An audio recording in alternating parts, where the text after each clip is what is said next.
Welcome to my channel friends, thanks for joining. Friends, आज की video में आप ये जान पाएंगे कि अगर इंसान को टीबी हो चुकी हो तो ये कितना टाइम पीरियड होता है कि इंसान को पता ही नहीं चलता कि उसको टीबी जो है वो हो चुकी है। आज की वीडियो में वो टाइम पीरियड जो कि एग्जैक्ट तो नहीं है, लेकिन एक टाइम पीरियड होता है जो कि इन्फेक्शन के अंदर जाने के बाद जो वो इंसान को बीमार कर सकता है। बीमार करने का दौरानिया होता है। फ्रेंड्स, वीडियो को स्टार्ट करने से पहले रिक्वेस्ट करना चाहूंगी, प्लीज चैनल को सब्सक्राइब जरूर कीजिएगा। इसके लिए सब्सक्राइब बटन पर क्लिक कीजिएगा, साथ बेल रोल के बटन पर लाजमी क्लिक कीजिएगा, क्योंकि इस पर क्लिक करने से ही आपको हर नई आने वाली वीडियो की अपडेट मिल सकेंगे और आप हमारी वीडियो जो है सबसे पहले देख पाएंगे। टॉपिक की तरफ आते हैं फ्रेंड्स कि कितना अरसे तक इंसान को पता ही नहीं चलता कि उसको टीबी जब हो चुकी है। टीबी या ट्यूबरकुलोसिस जो है एक ऐसी बीमारी है जो कि बहुत आहिस्ता आहिस्ता जब वो डेवलप होती है, एडवांस होती है, और इंसान को इस बीमारी का पता उस वक्त चलता है जब इंसान की तबीयत खराब होती है और वो नोटिस करते हैं। और इस इन्फेक्शन के बढ़ने के बाद यानी इस बात को नोटिस करने के लिए जब आपको कई हफ्ते भी लग सकते हैं कि आया ये कौन सी बीमारी है, आया ये नज़ला जुकाम है या सिर्फ खांसी है।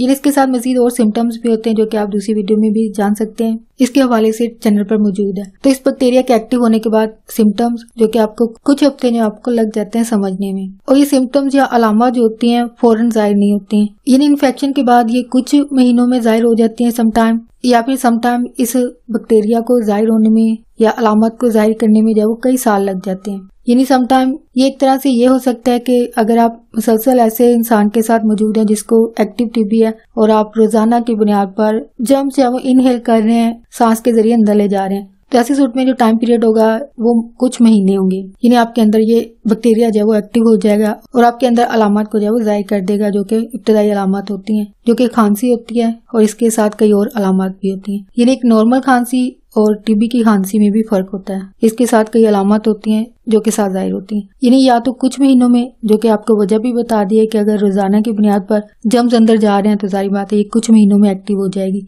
या फिर आप कभी कभी अगर ऐसे इंसान से मिलते हैं जो कि इन्फेक्टेड है, जिसको एक्टिव टीबी है, तो कभी कभार मिलने की सूरत में जाहिर बात है जम ज्यादा जब अटैक नहीं कर पाता, अंदर तो चला जाता है लेकिन एक्टिव नहीं हो पाता है। तो ऐसी सूरत में जाहिर बात है इसको काफी टाइम पीरियड लगता है जो कि कई सालों पर मुनहसर है। लेकिन एक और टाइप जो कि लैटेंट टीबी होती है, इसके होने की सूरत में कोई भी अलामत जो वो जाहिर नहीं होती हैं। यानी इसकी सूरत में जो बैक्टीरिया अंदर जा चुका होता है वो इनएक्टिव होता है, इनएक्टिव नहीं होता है। और फ्रेंड्स, आज का टॉपिक आपके इन्फॉर्मेटिव और इंटरेस्टिंग रहा तो प्लीज मजीद अवेयरनेस और गाइड के लिए आज फ्रेंड्स एंड फैमिली के साथ मेरी वीडियो को लाजमी शेयर कीजिएगा।